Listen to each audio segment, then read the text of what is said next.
لا نضل الله وأشهد أن لا إله إلا الله وحده لا شريك له وأشهد أن محمدا عبده ورسوله. இல்லாமல் அல்லாஹ்வுடைய நல்லடியார்களே, பெரியவர்களே, சகோதர சகோதரிகளே, இன்றைய இந்த உள்ளரங்கு நிகழ்ச்சியினுடைய தலைப்பாக திருமறை குர்ஆனை திருப்புவோன் என்ற தலைப்பிலே சில செய்திகளை நாம் பார்க்கிறோம்.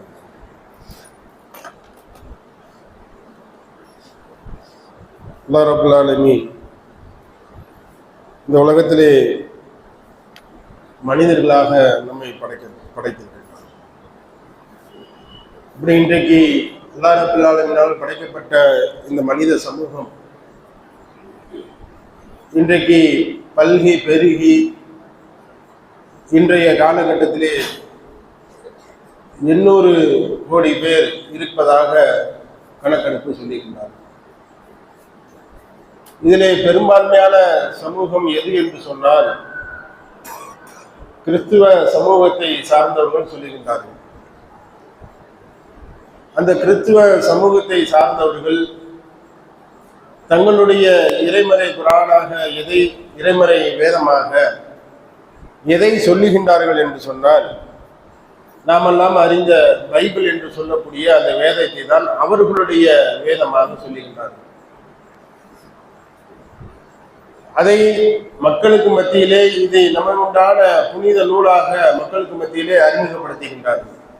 ஆரம்ப காலகட்டத்தில் அப்போது வாழ்ந்த அறிஞர்கள், அப்போது வாழ்ந்த விஞ்ஞானிகள், அப்பொழுது வாழ்ந்த படித்தவர்கள் எல்லாம் அதை ஆய்வு செய்துவிட்டு உலகத்தினுடைய நடைமுறையோடு அதை ஒப்பிட்டு பார்க்கின்றார்கள். பைபிளை ஆய்வு செய்கின்றார்கள், அதிலே கூறப்பட்ட செய்திகளை உள்வாங்கிக் கொள்கின்றார்கள், உலகத்திலே நடக்கக்கூடிய இயற்கை நடைமுறைகளை பார்க்கின்றார்கள். ஆனால் இயற்கை நடைமுறைக்கும் இந்த பைபிளிலே சொல்லக்கூடிய கருத்துகளுக்கும் முரண்பாடாக இருக்கின்றது என்ற செய்தியை அறிஞர்கள் மக்களுக்கு மத்தியிலே பறைசாட்டுகின்றார்கள். அப்படி சாட்டக்கூடிய அந்த நேரத்திலே கிறிஸ்துவர்களாக இருக்கக்கூடியவர்கள் அந்த அறிஞர்களை வேதத்திற்கு எதிரான கருத்துக்களை கூறிய காரணத்தினால் பல்வேறு துன்பங்களுக்கு, அதுவும் கொலை செய்யக்கூடிய அளவிற்கெல்லாம் சென்று விடுகின்றார்கள். இது சுருக்கமான ஒரு வரலாறு. அப்புறம் மீண்டும் என்ன செய்கின்றாங்க, அந்த பைபிளை எழுதியவர்களே மீண்டும் புதிய ஏற்பாடு, அது பழைய ஏற்பாடு, இது புதிய ஏற்பாடு என்று அவர்கள் பழைய ஏற்பாட்டில் எதையெல்லாம் முரண்பட்டதோ அதையெல்லாம் நீக்கிவிட்டு சில கருத்துக்களை திணித்து புதிய ஏற்பாடாக செயல்பட்டு வந்தார்கள். அதையும் ஆய்வு செய்கின்றார்கள். அதுவும் மக்களுக்கு மத்தியிலே பல்வேறு முரண்பாடுகள் இருப்பதை அறிஞர்கள் சொல்லுகின்றார்கள். இதே அறிஞர்கள், ஆய்வாளர்கள் இந்த குர்ஆனை ஆய்வு செய்கின்றார்கள். இந்த குர்ஆனை ஆய்வு செய்கின்றார்கள், பலதரப்பட்ட வகையிலே ஆய்வு செய்கின்றார்கள். 1 வருடமாக, 2 வருடமாக, 50 ஆண்டு காலம் பல்வேறு குர்ஆனுடைய பிரதிகளை பல்வேறு நாடுகளிலிருந்து, பல்வேறு ஊர்களிலிருந்து கொண்டு வரப்பட்ட பிரதிகளை ஆய்வு செய்கின்றார்கள். அந்த பைபிளை போன்று ஆய்வு செய்கின்றார்கள். இது இஸ்லாமியர்களால் புனித நூல் என்று சொல்லப்படுகின்றது. இந்த குர்ஆன் இறைமறை குர்ஆன் என்று சொல்லப்படுகின்றது. இது மக்களுக்கு நேர்வழி காட்டும் என்று சொல்லப்படுகின்றது. இது எந்த திருத்தமும் மேற்கொள்ளப்படாது என்று சொல்லி காட்டுகின்றார்களே, இதனுடைய உண்மைத்தன்மை என்ன என்று ஆய்வு செய்கின்றார்கள். 50 ஆண்டு காலம் ஆய்வு செய்கின்றார்கள். ஆய்வு செய்து ஒரு முடிவுக்கு வருகின்றார்கள். நாங்கள் 50 ஆண்டு காலம் ஆய்வு செய்தோம், பல்வேறுபட்ட தரப்பட்ட பிரதிகளை எடுத்து ஆய்வு செய்தோம். ஆனால் இதிலே அச்சுப்பிழை 1-2 இடங்களே இருக்கிறதே தவிர எந்த விதமான ஒரு கருத்து பிழை எதிலும் நாங்கள் காண முடியவில்லை. பிரிண்டிங் மிஸ்டேக் அங்கிட்டு இருக்க தவிர, ஆனால் அதில் உள்ள கருத்துகள் எதுவும் நாங்கள் என்ன செய்ய முடியல, அதை நாங்கள் வேறுபடுத்தி சொல்ல முடியவில்லை. எல்லாம் சரியாக இருக்கின்றது, எல்லாம் இந்த உலகத்திற்கு தேவையானதாக இருக்கின்றது. இந்த காலகட்டம் மட்டுமல்ல, இனி வரக்கூடிய காலகட்டத்திற்கும் சேர்த்து உள்ளது இருக்கின்றது. உலகத்தில் உள்ள அனைத்து மக்களுக்கும் தேவையானது என்ற அறிவிப்பை ஆய்வுடைய முடிவாக இருக்கின்றது. எவ்வளவு பெரிய ஒரு சிறப்பு பாருங்க. ஆய்வாளர்கள் ஆய்வு செய்து எப்படி இன்னொரு வேதத்தை பொய் என சொல்கின்றார்களோ, ஆனால் இறைமறை குர்ஆனை ஆய்வு செய்தவர்கள் ஒருபோதும் அதை முடிவு செய்ய முடியும். ஒருபோதும் குறை சொல்ல முடியவில்லை. அப்பேற்பட்ட ஒரு சிறப்பு வாய்ந்த ஒரு குர்ஆனை நமக்கு அல்லாஹ் தந்திருக்கின்றான். அதை நமக்கு இறைமறை குர்ஆனாக நமக்கு தந்திருக்கின்றான். அதைத்தான் அல்லாஹ் சொல்றான். இந்த மாதிரி நீங்க ஆய்வு செய்து பாருங்க அப்படின்னு சொல்லி அல்லாஹ் திருமறை குர்ஆனிலே ஒரு சவாலே அல்லாஹ் விடுறான். இன் குன்தும் ஃபீ ரைபி மிம்மா நஸல்னா அலா அப்தினா ஃபதூபி சூரத்தின் மின் மித்லி. நீங்கள் இந்த குர்ஆன் மீது உங்களுக்கு ஏதேனும் சந்தேகம் இருந்தால், அல்லாஹுவால் அருளப்பட்ட இந்த நம் தூதர் மீது அருளப்பட்ட இந்த குர்ஆன் மீது நீங்கள் சந்தேகம் இருந்தால் சூரத்து மின் மித்லிஹி, நீங்கள் இது மாதிரியான ஒரு குர்ஆனை ஒரு அத்தியாயத்தை நீங்கள் கொண்டு வாருங்கள், ஒரே ஒரு அத்தியாயத்தை நீங்கள் கொண்டு வாருங்கள் என்று அல்லாஹ் சொல்லிக்கின்றான். மதுவு சுகதாயக்கும் மின் தூணில்லாஹி இன்குன்தும் சாதிக்கேன். அந்த அத்தியாயத்தை நீங்கள் கொண்டு வருவதற்கு நீங்கள் உலகத்திலே எல்லாரையும் நீங்கள் சேர்த்துக் கொள்ளுங்கள். உலகத்திலே நீங்கள் யாரையெல்லாம் அறிவாளிகள் என்று சொல்லுகின்றீர்களோ எல்லாரையும் ஒன்று சொன்னீர்கள். தூணில்லாஹி அல்லாஹுவை தவிர. சோதாக்கள் யாரெல்லாம் அறிவியினர்கள், ஆய்வாளர்கள், யாரெல்லாம் நீங்கள் விஞ்ஞானிகள் என்று சொல்லுகின்றீர்களோ அத்தனை நபர்கள் நீங்கள் ஒன்று சேர்த்து ஒரு அத்தியாயத்தை நீங்கள் கொண்டு வாருங்கள் என்று அல்லாஹ் சொல்றார். அது சொல்லிட்டு எப்படி சொல்றாங்க, இந்த குர்ஆனில் நீங்கள் சந்தேகம் ஏற்பட்டால், இது இறைவனுடைய வார்த்தை என்பதிலே சந்தேகம் ஏற்பட்டால், இந்த குர்ஆன் மக்களுக்கு நல்வழி காட்டாது என்பதிலே உங்களுக்கு சந்தேகம் ஏற்பட்டால், இது இறைவனிடமிருந்து வரப்பட்டது என்பதிலே உங்களுக்கு சந்தேகம் ஏற்பட்டால் நீங்கள் என்ன செய்யுங்க, எல்லாரும் ஒன்று சேர்த்துக்கோங்க. எல்லா அறிவியலாளர்களையும் ஒன்று சேர்த்து நீங்கள் இது போன்று ஒரு அத்தியாயத்தை நீங்கள் கொண்டு வாருங்கள் என்று அல்லாஹ் என்ன செய்யறான், அழகான முறையில் சொல்லி காட்டுங்க. அது இன்றைக்கு வரைக்கும் அது சவாலாகவே இருந்து கொண்டு யாராவது செல்ல முடியுதா? எத்தனையோ ஆய்வாளர்கள் வந்தார்களே, இதை நாம் பொய்ப்பற்றி விட்டால், இந்த சவாலை நாம் முறியடித்து விட்டால் ஒட்டுமொத்த இஸ்லாமிய மார்க்கமும் அழிந்துவிடும் என்று கங்கணம் கட்டி கொண்டு ஆய்வு செய்தார்களே, முடிவு என்ன ஆகும்? ஒன்று இஸ்லாமிய மார்க்கத்திற்கு வருவார்கள், இல்லை என்று சொன்னால் இவர்கள் இஸ்லாமிய மார்க்கத்திற்கு பயங்கரமான எதிரியாக மாறுவார்கள். இந்த இரண்டு தான் நடக்கும். இப்படி ஒண்ணு வச்சிருக்கிறாங்க, கண்டிப்பாக அனைத்து மதங்களையும் இது அழித்து விடும், அனைத்து மதத்தரையும் தண்டனையை உள்வாங்கிக் கொள்ளும் அப்படின்னு சொல்லி எதிர்பார்வாங்க. இல்லை என்று சொன்னால் இப்படியாப்பட்ட ஒரு வேதத்தை நாம் பெற வேண்டும் என்ற அடிப்படையில் அவர்கள் முஸ்லீமாக வருவார்கள். அதே மாதிரி நன்றாக சிந்தித்து பாருங்க, இந்த உலகத்தில் எத்தனையோ புத்தகங்கள் இருக்கு, நிறைய புத்தகங்கள் இருக்குது. அத்தனை புத்தகங்களையும் நாம் பார்த்தோம் என்று சொன்னால் அதை எழுதியவர்கள் நீங்கள் இந்த புத்தகத்தை படித்து பாருங்கள் என்ன சொல்லிப்பாரு தவிர ஆய்வு செய்து பாருங்கள், சிந்தித்து பாருங்கள் என்று எங்கேயுமே சொல்ல மாட்டோம். ஏன்? எழுதினவர்களுக்கு தெரியும் இது ஒரு காலகட்டம் வரைதான் இதெல்லாம் பயன்படுத்தும், ஒரு காலகட்டத்திற்கு அடுத்து இதனுடைய கருத்துகள் பொய்ப்பிக்கப்பட்டுவிடும், அந்த மக்களுக்கு ஏற்றுக்கொள்ளப்பட மாட்டாது என்று அவர்களுக்கே தெரியும். கம்ப்யூட்டரினுடைய முதல் புத்தகம் இன்றைக்கு உபயோகப்படுமா? கம்ப்யூட்டரை எப்படி உபயோகப்படுத்துவது என்ற புத்தகம் முதல்ல ஆரம்பத்தில் இருந்துச்சு. அது இப்போ படிச்சு அதை உபயோகப்படுத்த முடியுமா?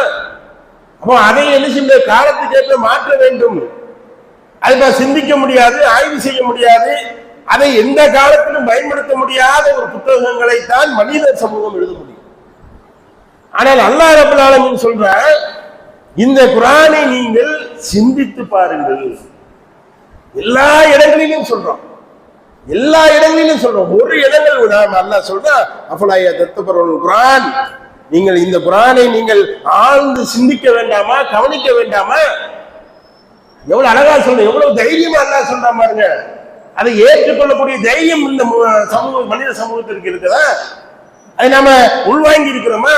அல்லாஹ் இப்படி சிந்திக்க சொல்றாரு, நாம சிந்திப்போம் சொல்லி அதை எடுத்து ஆய்வு செய்தவர்கள் எத்தனை பேர்? நம்ம ஆய்வு செய்த எத்தனை பேர்? எவ்வளவு கருத்துக்கள் இருக்குது. அல்லாஹ் எப்படி இந்த குர்ஆனை படைத்தால், எதற்காக இந்த மனித சமூகத்தை படைத்தால், மனித சமூகத்துடைய பண்புகள் என்ன, இந்த மனித சமூகத்திற்கு உண்டான கடமைகள் என்ன, உலகம் எப்படி தோன்றியது, எல்லாவற்றையும் அல்லாஹ் சொல்லுகின்றானே, இதை நீங்கள் ஆய்வு செய்ய மாட்டீர்களா? ஒவ்வொரு அற்புதத்தையா சொல்லி இதுல நீங்கள் சிந்தனை செய்ய வேண்டாமா, சிந்திக்க வேண்டாமா? உங்களுக்கு இதுல அத்தாட்சி இருக்கிறது, நீங்கள் சிந்தித்து பாருங்கள் என்று அழகான முறையில் சொல்லி காட்டுகின்றார். அதை சொல்லிட்டு அல்லாஹ் சொல்றா, வல்லவ் கான மின் இன்தி கைரில்லாஹி வஜூத வதஃபி இக்தாலிஃபின் கதீரா. இந்த அல்லாஹ்வோடு ஒன்று வந்திருந்தால் இதுல பல தவறுகளை நீங்கள், முரண்பாடுகளை நீங்கள் கண்டிருப்பீங்க.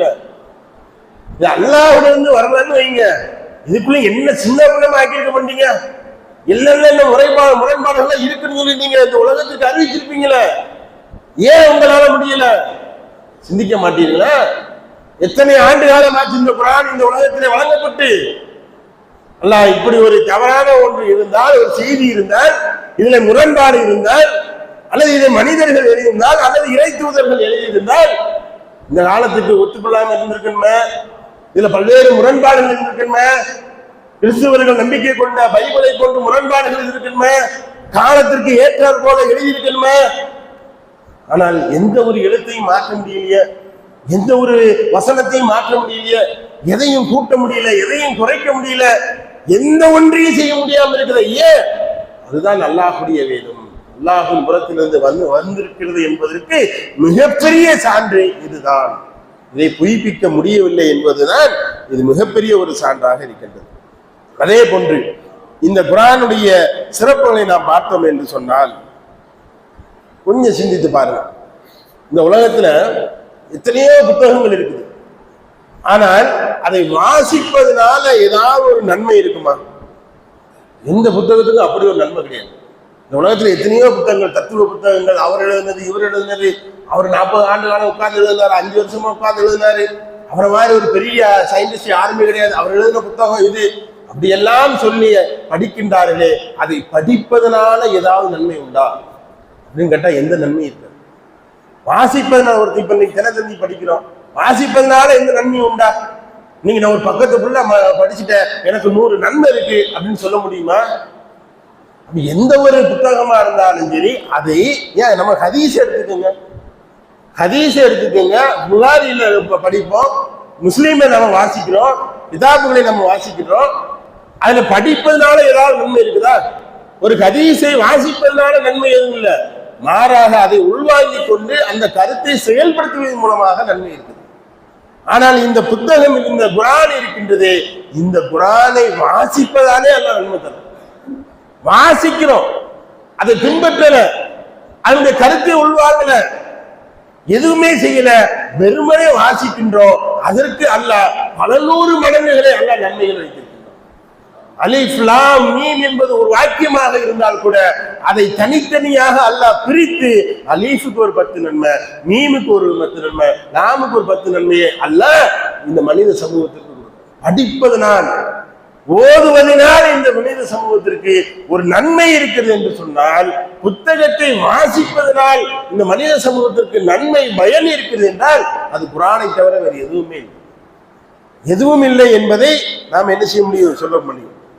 கொஞ்சம் சிந்தித்து பாருங்க. ஒரு குர்ஆனை வாசிப்பதனால், ஒரு அல்ஹம்து சூரா வாசிக்கிறோம், அல்ஹம்து சூரா எல்லாருக்கும் தெரியும். அல்ஹம்து சூராவை வாசிப்பதனால் எத்தனை எழுத்துக்கள் இருக்கின்றது, அது 10 மடங்காக பெருக்கினால் எவ்வளவு நன்மை என்பதை சிந்தித்து பாருங்க. இதை நாம செய்யணுமா என்பதையும் கொஞ்சம் சிந்தித்து பாருங்க. எவ்வளவு சிறப்புகள் அல்லாஹ் இந்த திருமறை குர்ஆன்ல வச்சிருக்கிறான். அல்லாஹ்வுடைய தூதர் சொன்னார்கள், ஒவ்வொரு நபிமார்களுக்கும் ஒவ்வொரு அற்புதங்கள் கொடுக்கப்பட்டது. உண்மையாகன ஒவ்வொரு நபிமார்களுக்கும் ஒவ்வொரு அற்புதங்கள் கொடுக்கப்பட்டது. ஈசா அலைஹிஸ்ஸலாம் அவர்களை எடுத்துக்கொண்டோம் என்று சொன்னால், அவர்கள் நோயை குணமாக்கக்கூடிய ஒரு அற்புதத்தை அல்லாஹ் கொடுத்தான். அது அந்த வாழ்ந்த மக்களோடு அது முடிஞ்சிடுச்சா இல்லையா? நாம பயன்பட முடியுமா? ஈசா அலைஹிஸ்ஸலாம் அவர்கள் கொடுத்த அற்புதத்தை கொண்டு நாம் பயன்பட முடியுமா? அடிப்படை நன்மை பெறலாம். சரி, மூசா அலைஹிஸ்ஸலாம் அவர்கள் அற்புதங்கள் செய்தார்களே, அது அந்த மக்களுக்கு நன்மையாக செய்தது. கடலை பிளந்து மக்களை காப்பாற்றினார்களே, அது அல்லாஹ்வுடைய அற்புதம். அது மூசா அலைஹிஸ்ஸலாம் அவர்கள் செய்த அற்புதம், அது அந்த மக்களோடு முடிந்து விட்டது.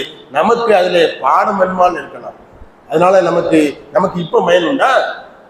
ஆனால் அல்லாஹ்வுடைய தூதர் சொல்றாங்க, எனக்கு வழங்கப்பட்ட அற்புதம் இந்த குர்ஆன். அந்த குர்ஆன் இன்றைக்கு நம்முடைய கையிலே இருக்கின்றது. ஈசா அலைஹிஸ்ஸலாமுடைய அற்புதம் நம்ம இடத்திலே இல்லை, மூசா அலைஹிஸ்ஸலாமுடைய அற்புதம் நம்ம இடத்திலே இல்லை. ஆனால் அல்லாஹ்வுடைய தூதருடைய, இறுதி தூதருடைய அற்புதம் இன்றைக்கு ஒவ்வொரு வீடுகளிலும் 1ஆக 2ஆக 3ஆக 4ஆக பல மடங்காக குர்ஆன் என்ற வடிவிலே இருந்து கொண்டிருக்கின்றது, நம்முடைய கைகளிலும் தவழ்ந்து கொண்டிருக்கின்றது. எவ்வளவு பெரிய அற்புதத்தை நமக்கு அல்லாஹ்வுடைய தூதர் கொடுத்துருக்காங்க. தன்னோடு வைத்துக் கொள்ளாமல் இந்த உலகத்தினுடைய மக்களுக்காக கொடுத்துட்டு போயிருக்கிறாங்களே, அந்த அற்புதம் அதை நம்ம படிக்க முடியும். இந்த அற்புதம் எங்க இருக்குது? நம்முடைய வீடுகள்ல பத்திரமா இருக்கு, அது பயன்படுத்தாம உட்கார்ந்து. அற்புதம் என்று அல்லாஹ்வுடைய தூதர் சொல்றாங்க. பல்வேறு சிறப்புகள் இருக்குது. அல்லாஹ் சொல்றான், ஒன்று இந்த குர்ஆனை நீங்கள் ஓதி பாருங்கள் அல்லது ஓதுவதை செவிதாழ்த்தி கேளுங்கள், நீங்கள் அருள் செய்யப்படுவீர்கள் என்று அல்லாஹ் சொல்றான். அல்லாஹ்வுடைய அருள் எதுல இருக்கு பாருங்க. ஒன்று ஓதணும், ஓத தெரியலையா யாரையாவது ஓத சொல்லி அதை நீங்கள் செவிதாழ்த்தி கேளுங்கள், நீங்கள் அருள் செய்யப்படுவீர்கள். யாருடைய வீடுகளிலே அல்பகராவும் ஆல் இம்ரானும் ஓதப்படுகின்றதோ அவர்களுடைய வீடுகளில் இருந்து சைத்தான் விரண்டு ஓடுகின்றான். இவ்வளவு பெரிய அற்புதம் பாருங்க. சைத்தானோடு குடிகொண்டிருக்கிற ஒவ்வொரு வீடுகளும் இருக்குதா இல்லையா? இசை பாட்டுகள், செல்போன்ல சினிமாக்கள், சீரியல்கள், இது எல்லாம் என்னது? சைத்தான்கள், அல்லாஹ்வை மறக்கடிக்கக்கூடிய சைத்தான்கள் இன்றைக்கு சீரியல்கள் வழியிலே வந்து கொண்டிருக்கின்றது, செல்போனுடைய வழியிலே வந்து கொண்டிருக்கின்றது, புறம் என்ற பெயரிலே வந்து கொண்டிருக்கின்றது, தூக்கம் என்ற வீணான தூக்கம் என்ற பெயரிலே வந்து கொண்டிருக்கின்றது. அத்தனையும் விரட்டி அடிக்கக்கூடிய ஒரே ஆயுதம் இந்த குர்ஆனை நீங்கள் வாசிப்பதுதான். சைத்தான் விரண்டு ஓடுகின்ற நம்முடைய வீடுகள் இருந்து. சைத்தான் இல்லாத வீடு எப்படி இருக்கு? இஸ்லாமிய குடும்பமாக இருக்கு, அல்லாஹ்வுடைய அருள் பெற்ற ஒரு குடும்பமாக இருக்கு. அதுக்கு நம்ம முயற்சி செய்ய முடியுமே. எத்தனை வீடுகள்ல ஆல் இம்ரானும் அல்பகராவும் ஓதப்படுகின்றது கொஞ்சம் சிந்தித்து பாருங்க. சைத்தான் விரண்டு அடிக்க போறது. இன்னும் மட்டுமல்ல, இதுக்கு இன்னொரு சிறப்பு அல்லாஹ் சொல்றான். உங்களுக்கு அது இந்த உலகத்திலே உள்ள சிறப்பு, நாளை மறுமையிலே உள்ள சிறப்பு என்ன தெரியுமா? யார் இந்த குர்ஆனை ஓதி வருகின்றார்களோ, ஆல் இம்ரானை ஓதி வருகின்றார்களோ, அல்பகராவை ஓதி வருகின்றார்களோ, குர்ஆனை ஓதி வருகின்றார்களோ, அவருக்கு நாளை மறுமையிலே எந்த நிலவும் இல்லாத ஒரு நாளிலே, எந்த ஒரு பரிந்துரையும் இல்லாத செய்ய முடியாத ஒரு நாளிலே, யாரும் உதவி செய்ய முடியாத ஒரு நாளிலே, தன் சொந்த பந்தம் எல்லாம், மகன்கள் எல்லாம், மகள் எல்லாம், மனைவிகள் எல்லாம், தாய் எல்லாம், தந்தை எல்லாம், நண்பர்கள் எல்லாம் ஓடி ஒழியக்கூடிய அந்த நாளிலே, நிழலே இல்லாத நாளிலே நிழல் போன்று நமக்கு நிழலை தரும், மேகம் போல நமக்கு மேலே உருவாகி நமக்கு நிழலை தரக்கூடியதாக இந்த ஆல் இம்ரானும் அல்பகராவும் இருந்து கொண்டிருக்கிறது. அல்லாஹ்விடத்தில் நமக்காக பரிந்துரை பேசக்கூடிய ஒரே ஆற்றல் இந்த குர்ஆனுக்கு மட்டும்தான் இருக்கு, வேற யாருக்கும் இல்லை. நீங்க எவ்வளவுதான் பாலும் சோறு ஊட்டி கொடுத்தாலும் மகனால பரிந்துரை செய்ய முடியாது. துஆ செய்வோம், அது ஒரு பக்கம். இந்த உலகத்தில் நம்ம சாலிகான பிள்ளைகளை பெற்றெடுத்தால் நமக்காக வேண்டி துஆ செய்வோம், அது ஒரு பக்கம். ஆனால் நாளை மறுமையிலே அல்லாஹ்விடத்திலே சிபாரிசு செய்யக்கூடிய ஆற்றல் இந்த குர்ஆனுக்கு இருக்கின்றது மனிதர்களை. எவ்வளவு பெரிய ஒரு பாக்கியம் பாருங்க. நமக்காக அல்லாஹ்விடத்துல பேசுவோம், யாரெல்லாம் இவை இல்லை அனுதினமும் ஓதுனான், அதன் பிரகாரம் தன்னுடைய வாழ்க்கையை அமைத்துக் கொண்டான் என்று அல்லாஹ்விடத்திலே பரிந்துரை பேசுறார். எவ்வளவு பெரிய சிறப்பா இருக்கும். நாளை மறுமையில அந்தானங்க வேணும். கொஞ்சம் சிந்திச்சு கொஞ்சம் அப்படி நினைச்சு பாருங்க. திக்கு தசை தரையாம நிக்கிறோம், என்ன செய்ய தெரியாம நிக்கிறோம், ஒண்ணுமே இல்லாம நிக்கிறோம், என்னடா செய்வது நிக்கிறோம், இது வந்து எப்படா தப்பிப்பது என்று நிற்கின்ற நேரத்திலே அல்லாஹ்விடத்திலே நம்மை பற்றிய செய்தி அழகான முறையில எடுத்து சொல்லி நமக்கு சொர்க்கத்திற்கு உண்டான பரிந்துரையை செய்தால் அதை விட நாளை மறுமையிலே வேறு என்ன பாக்கியம் இந்த முஸ்லிம் சமூகத்திற்கு? அதற்காக வேண்டி அல்லாஹ் என்ன செய்ய சொல்றான்? ஆரையை புரட்ட சொல்றானா? மலையை உடைக்க சொல்றானா? கடும் பசியில நீங்கள் இருக்க வேண்டும் என்று சொல்லுகின்றானா? கடும் தவம் நீங்கள் இருக்க வேண்டும் என்று சொல்லுகின்றானா? அல்லது பல்வேறு உங்களுடைய ரத்தங்களை கொட்ட வேண்டும் என்று சொல்லுகின்றானா? அதுவரை குர்ஆனை நீங்கள் தினமும் ஓதி வாருங்கள் என்று சொல்லுங்க. எவ்வளவு இலகுவா நம்ம இடத்துல அல்லாஹ்வுடைய பரிந்துரை கிடைக்கும் பாருங்க. நம்ம இடத்துல இருக்கு, தேடி எங்கேயும் போக வேண்டாம். சஹாபாக்கள் தேடி ஓடினார்கள், ஒவ்வொரு வசனங்களாக எங்கே இருக்கும் என்று தேடி ஓடினார்கள். இப்படி ஒரு காலம் இருந்துச்சு. ஆனா இன்றைக்கு நம்முடைய செல்போன்ல எங்க போனாலும் தூக்கிட்டு போலாம. அதை நாம பயன்படுத்துகின்றோமா? இதை நாம பயன்படுத்தாம போனால் எவ்வளவு பெரிய பின்விளைவுகளை நம்ம சந்திக்கிறோம், எவ்வளவு பெரிய முட்டாளாக நம்ம இருக்கிறோம் பாருங்க. எவ்வளவு பெரிய ஆற்றலை, எவ்வளவு பெரிய ஒரு பரக்கத்தை இன்னும் அல்லாஹ் சொல்றா, இது உங்களுக்கு ஷிஃபாவை கொடுக்குங்கிறாங்க, நோய் நிவாரணை கொடுக்கும். உங்களுடைய உள்ள நோய்க்கு, உங்களுடைய இதயத்தினுடைய நோய்க்கு அருமருந்தாக அல்லாஹ் கொடுக்கணும். ஹார்ட் அட்டாக்கு நோயின்னு சொல்லக்கூடாது, அதுக்கு அருமருந்து இல்லை. உள்ள நோய்க்கு, உள்ளத்துல என்னென்ன தீமைகள் எல்லாம் நம்முடைய உள்ளத்திலே இருக்கின்றதோ, தேங்கி கிடக்கின்றதோ, அழுக்குகள் இருக்கின்றதோ, அத்தனை அழுக்குகளையும் அத்தனை தீமைகளையும் வெளியே அள்ளி எறியக்கூடியதாக இந்த இறைமறை குர்ஆனுடைய வசனங்கள் இருக்கின்றன. இந்த உள்ளத்துல அந்த குர்ஆனை ஏந்தோம்னா, வசனங்களை நாம் ஏந்தினோம் என்று சொன்னால் உள்ளம் தூய்மையாக மாறிவிடும். உள்ளம் தூய்மையாக மாறிவிடும். அதுக்கு ஒரு சின்ன கதையை கூட சொல்லுவாங்க. ஒரு பெரியவர் குர்ஆனை ஓதிக்கிட்டே இருக்கிறார், தொடர்ச்சியா ஓதிக்கிட்டே இருக்கிறாரு. அதை ஒரு சகோதரர் இருந்து பார்த்துட்டே இருக்கிறான். அவரும் பார்க்கிறாரு, பல ஆண்டு காலமாக அந்த குரானை அந்த புத்தகத்தை வாசித்து கொண்டே இருக்கிறார், இவரும் பார்த்து கொண்டே இருக்கின்றார். இப்போ ஒரு நாள் போய் அந்த பெரியவர்கிட்ட கேட்கிறாங்க, இந்த பெரியவரை நானும் ரொம்ப வருஷ காலமா நான் பார்த்துக்கிட்டே இருக்கிறேன், இந்த புத்தகத்தை நீங்க வாசிக்கிட்டே இருக்கீங்க, எதுக்காண்டி வாசிக்கிறீங்க? உங்களுக்கு இது மனப்பாடம் பண்றீங்களா அல்லது என்ன, எதுக்காக நீங்க வாசிக்கிட்டே இருக்கிறீங்க? இதனுடைய பயன் தான் என்ன, இதனுடைய பிரயோஜனம் தான் உங்களுக்கு என்ன என்று அந்த அந்த வாலிபன் கேட்கிறான். அப்ப அந்த பெரியவர் சொல்லுகின்றார், இதை பற்றிய விளக்க வேண்டுமா, இதனுடைய சிறப்பு தெரிய வேண்டுமா? அங்க பாருங்க, ஒரு அழுக்கான ஒரு மூங்கில் கூட இருக்கு, ஒரு கூடையை காமிக்கிறார். இதை நீங்க என்ன செய்யுங்க, பக்கத்துல கிணறு இருக்குது, அந்த கிணத்துல தண்ணி எடுத்து உள்ள என்ன செய்யுங்க, ஊத்திக்கிட்டே இருங்க அப்படிங்கிறார். அவனும் என்னடா சரி ஏதோ சொல்றாரு அப்படின்ட்டு கிணத்துல இருந்து வாலி எடுத்து அந்த மூங்கில் கூடையில ஊத்திக்கிட்டே இருக்கிறான். அழுக்கா இருக்கு, அந்த கூடை வந்து கடுமையான அழுக்கா இருக்கு, கறி பிடிச்சி போயிருக்கு. இவனும் பல வாலியில ஊத்திக்கிட்டே இருக்கிறான். கூட தான் வெள்ளையாயதை தவிர தண்ணி நிரம்ப மாதிரி இல்லை. அவரை நிரப்பி கொண்டு வர சொல்றாரு. உடனே வெறுத்து போய் என்ன செய்யறாரு, என்ன பெரியவரை நீங்க, அது மூங்கில் கூட எப்படி தண்ணி நிற்கும், நானும் இறைச்சி ஊத்தி பாதி கிணறு வத்திருச்சு, இப்ப பார்த்த கூட வெள்ளையாத்தான் ஆயிடுச்சே தவிர அது நிரம்பின மாதிரி இல்லையா அப்படின்னு சொல்றாரு. இதுதான் அதனுடைய சிறப்பு என்று சொல்லுங்க.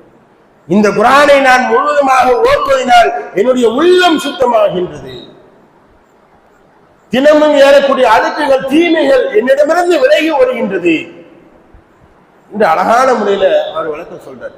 இதுதான் இந்த குரானுடைய சிறப்பு. இந்த குரானை நாம் அனுதினமும் ஓதினோம் என்று சொன்னால் உள்ளத்துல அமைதி கிடைக்கின்றது, ஷிஃபா கிடைக்கின்றது, ஏன் நோய் நிவாரணமும் கிடைக்கின்றது. இது நோய்க்கு உண்டான நிவாரணமும் இருக்குது, உள்ள நோய்க்கு அமைதி கிடைக்கின்றது. மனசு அமைதிக்கு தானே ஓடுவான், மாத்திரையை போடுதான் அதை போடுதான், டாக்டர் அமைதியாவே இருக்கு, நம்ம நெஞ்செல்லாம் படன்னு இழுக்குது, ஏதோ ஒன்று பறிமுடுத்த மாதிரி இருக்குது, இப்படியெல்லாம் போய் சொல்றான், நிம்மதியாக இருக்க முடியல, தூங்க முடியல, தூக்கம் வர முடியுது, என்னெல்லாமோ கனவு வருது, அப்படி வருது இப்படி வருது, எனக்கு பயமா இருக்குது. எல்லாவற்றுக்கும் நோய் நிவாரணம் ஒரே இது, இந்த திருமறை குரானை வாசிப்பதினால். வாசிக்கின்றோமா? இது நம்பிக்கை நம்ம இடத்துல இருக்குதா? கொஞ்சம் சிந்தித்து பாருங்க. இந்த நம்பிக்கை நம்மிடத்துல, முஸ்லிமாகிய நம்மிடத்திலே இல்லை. இந்த குரான் எனக்கு சிஃபாவை தரும், நோய் நிவாரணத்தை தரும், என்னுடைய உள்ள நோய்க்கு அமைதியை தரும், என்னுடைய உள்ளத்தை சுத்தமாக்கும், நாளை மறுமையில எனக்கு பரிந்துரை செய்யும் என்ற நம்பிக்கை இந்த நம்மிடத்துல இல்லை. அதனாலதான் இன்னைக்கு நமக்கு தூரமா வச்சிருக்கோம். இந்த குரானை இந்த சமூகம் எப்படி பயன்படுத்துது? ஏதேனும் ஒரு மவுத் ஏற்பட்டால் அதை சுற்றி நின்று இந்த குரானை எடுத்து ஓடுவதற்காகத்தான் இந்த குரான் வழங்கியிருக்கிறது என்று நினைத்துக் கொண்டிருக்கின்றோம். அல்லது தன்னுடைய மகனுக்கு சீதனமாக கொடுப்பதற்கு தான் இந்த குரான் வழங்கப்பட்டது என்று நினைக்கின்றோம். இன்னைக்கு யாரும் பார்க்க முடியாத இடத்துல, யாரும் தொடக்கூடாத இடத்துல குரானை தீக்கி, அற்புதத்தை தீக்கி வச்சிருக்கோம். ஒன்னே ஒன்று சொல்லி முடிச்சுக்கிறோம். வீட்டுல கடுமையான பஞ்சம், கடுமையான வறுமை ஏற்படுது, ஒரு நோய் ஏற்படுது, அல்லது ஒரு திடீர்ந்தாப்புல ஒரு ஆக்சிடென்ட் நடக்குது, நம்ம வீட்டுல உள்ள 2 லட்சம் ரூபாய் இருக்குது. இப்ப நம்ம என்ன செய்வோம்? அதை எடுத்து பயன்படுத்துவதனால பயன்படுத்துவோமா, அல்லது ஐயோ நமக்கு செலவு இருக்குதா என்ன செய்யுது அப்படின்னு நினைச்சோம்னா நோய் செய்யுமா? அந்த அந்த ஆபத்தான நேரத்துல நம்ம என்ன செய்ய முடியும்? அப்ப அதை எடுத்து செலவழித்தால் சரியாகும். இதே போன்றுதான் நாம ஏகப்பட்ட பிரச்சனைகள் இன்றைக்கு நாம் இருந்து கொண்டிருக்கிறோம். அவன் கேட்கல, அது கேட்கல, குடும்பம் சரியில்லை, குடும்பத்துல ஒரே குழப்பமா இருக்குது, ஒரே வியாபாரத்துல நஷ்டமா இருக்கு, அது இருக்கு இது இருக்கு, குடும்பத்துல அமைதி இல்ல, உள்ள அமைதி இல்ல, எல்லா பிரச்சனையும் சொல்றான். ஆனால் அதற்குண்டான தீர்வை மூடி போய் வச்சிருக்கோம். ஈரோடுல பத்திரமா அந்த பச்சை கவரை போட்டு உள்ள அடுக்கி, இதுதான் நம்ம குரான் கொடுக்கக்கூடிய கண்ணியம் என்று யாரோ சொல்லி தந்து அவர் மூட நம்பிக்கையை மனதிலே வைத்துக் கொண்டு அங்க தூக்கி வச்சுக்கணும். குரானை ஒளிலாம தொற்றக்கூடாது, சின்ன பிள்ளைல பாத்திரக்கூடாது, தொடக்கா இருக்கும் போது பாத்திரக்கூடாது, வீடு சுத்தமல்ல பாத்திரக்கூடாது, அழுக்கு சட்டை இருந்தா பாத்திரக்கூடாது, இப்படி ஒதுக்கி ஒதுக்கி ஒதுக்கி கடைசி நம்மை விட்டு குரான் தூரமாகி விட்டது. அதனால நமக்கு அல்லாஹ்வுடைய அருளும் தூரமாகி விட்டது. ரெண்டு ஒண்ணுதான். என்றைக்கு நாம எடுத்து நாம் எங்க டீயை குடிச்சிட்டு எங்க கிளாஸ் வைக்கிறோமோ அங்கே குரான் இருந்தால், நீங்கள் அங்கே போகும்போது இங்கே போகும்போதும், அங்கே உட்கார போதும் இங்கே உட்கார போதும் உங்களுடைய கண்களிலே அந்த குரான் தென்பட்டால் அதை எடுத்து ஓதுவோமா, அடித்து பார்ப்போமே அப்படிங்கிற சிந்தனை. நீங்க தூக்கி மேல வச்சுட்டீங்க, அது நமக்கு அப்படியே மேலேயே பிரச்சனையும் நம்மளுக்கு மேல இருக்கு பிரச்சனை. இதை சிந்திக்கக்கூடியவர்களாக அனுதினமும் குரானை ஓதக்கூடியவர்களாக இன்னும் ஏகப்பட்ட சிறப்புகளை அல்லாஹ் இந்த திருமறை குரானை வைத்திருக்கின்றால் இலகுவாக நாங்கள் வைத்திருக்கிறோம் என்று சொல்றாங்க. இந்த குரானை இலகுவாக்கி இருக்கிறோம்.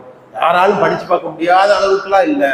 நீங்கள் முயற்சி மட்டும் செய்யுங்க, அல்லாஹ் உங்களுக்கு அதற்கு 2 கூலி அல்லாஹ் தரும். நீங்க நிறைய சகோதரர்கள் 50 வயசு ஆயிடுச்சு, 60 வயசு ஆயிடுச்சு, இனிமேல் இப்படி குரான்லாம் ஓத முடியாது, எனக்கு அதுக்குண்டான அறிவுலாம் கிடையாதுன்னு நினைக்கிறோம். ஆனால் 50 வயதில் வியாபாரம் பார்க்கின்றார்கள், 50 வயதில் வியாபாரத்திற்காக வேண்டி யோசிக்கின்றார்கள், 50 வயதில் லாபத்திற்காக வேண்டி என்னென்னமோ விஷயங்களை யோசிக்கின்றார்கள். ஆனால் குரானை படிப்பதற்கு மட்டும் முயற்சி செய்ய மாட்டார்கள். அதற்குண்டான ஒரு முயற்சியை மட்டும் எடுக்க முடியும். முயற்சியே எடுக்காம எனக்கு குரான் வரமுடக்கு குரானை ஓத தெரியவில்லை என்று என்ன முயற்சி எடுத்திருக்கின்றோம், அதற்கும் அல்லாஹ் 2 மடங்கு கூலியை தரும். நீங்கள் திக்கி ஓதினால் அதற்கு அல்லாஹ் 2 மடங்கு கூலியை தர்றான் என்று அல்லாஹ் சொல்லி காட்டுகிறார். எப்படியாப்பட்ட அல்லாஹ் பாருங்க, இவனுடைய இறைவன் எப்படியாப்பட்ட இறைவன் பாருங்க. எவ்வளவு கஷ்டம், உனக்கு கஷ்டமா நீ ஓதுறியா, அதுக்கு உனக்கு 2 மடங்கு கூலி. இலகுவாக ஓதியா. யார் இந்த குரானை மனனம் செய்து நாளை மறுமையில வருகின்றார்களோ அவர்கள் நல்ல அடியார்களோடு சொர்க்கத்திலே வாழக்கூடிய பாக்கியம், நபிமார்களோடு இருக்கக்கூடிய ஒரு பாக்கியம் இந்த குரானுக்கு இருக்கின்றது. எல்லா நிலைகளிலும் இந்த குரானை பயன்படுத்தக்கூடியவர்களுக்கு இது உதவி செய்யக்கூடியவர்களாக இருக்கின்றது, அருள் செய்யக்கூடியதாக இருக்கின்றது, சைத்தானை விரட்டி அடிக்கக்கூடியதாக இருக்கின்றது, மன அமைதியை தரக்கூடியதாக இருக்கின்றது, நோய் நிவாரணியாக இருக்கின்றது, சிஃபாவை பெற்றுத் தருகின்றது, அல்லாஹ்வுடைய பாவ மன்னிப்பை நமக்கு பெற்றுத் தரக்கூடியது, நாளை மறுமையிலே சிபாரிசு செய்யக்கூடியதாக, நமக்காக வேண்டி போராடக்கூடியதாக, நமக்காக வேண்டி அல்லாஹ்விடத்திலே எடுத்துரைக்கக்கூடியதாக இந்த குரான் இருக்கின்றது. ஆகவே இந்த குரானை முழுமையாக நம்ம ஓதக்கூடிய மக்களாக அதனுடைய வரிகளை புரிந்து, இன்னும் தமிழ்ல நிறைய வந்துருச்சு, அனைத்தையும் படித்து நம்முடைய வாழ்க்கையில் அதனுடைய கருத்துக்களை ஏற்றி அல்லாஹ்வுடைய தூதரை பற்றி ஆயிஷா ரலியல்லாஹு அவர்கள் சொல்லுகின்றார்கள், அவர்களுடைய ஒட்டுமொத்த வாழ்க்கை இந்த குரானாக இருந்தது என்று சொல்லுகின்றார்கள். அல்லாஹ்வுடைய தூதருடைய ஒட்டுமொத்த வாழ்க்கையும் இந்த குரானாக இருந்தது என்று ஒற்றை வரியிலே ஆயிஷா ரலியல்லாஹு அவர்கள் முடித்து விட்டார்கள். அப்படி என்று சொன்னால் அல்லாஹ்வுடைய தூதர் வாழ்ந்த ஒவ்வொரு விஷயமும் இந்த குரானோடு பின்னி பிணைக்கப்பட்டிருக்கின்றது என்பதை புரிந்து கொண்டு நாமும் இந்த குரானை நம்முடைய வாழ்க்கையில் அதை பயன்படுத்தக்கூடியதாக நாம் உருவாக்க வேண்டும். நாளை என்னென்ன அதில் சிறப்புகள் இருக்கின்றதோ அத்தனை சிறப்புகளையும் பெறுவதற்கு நாம் முயற்சி செய்ய வேண்டும் என்று அதற்காக வேண்டிய அல்லாஹ் நமக்கு ஞானத்தை தந்துருவானாக என்று கூறி என்னுடைய உரையை நிறைவு செய்கிறேன். வாஹிரதவானா அல்ஹம்துலில்லாஹி ரப்பில் ஆலமீன். அஸ்ஸலாமு அலைக்கும் வரஹ்மத்துல்லாஹி வபரகாத்துஹு.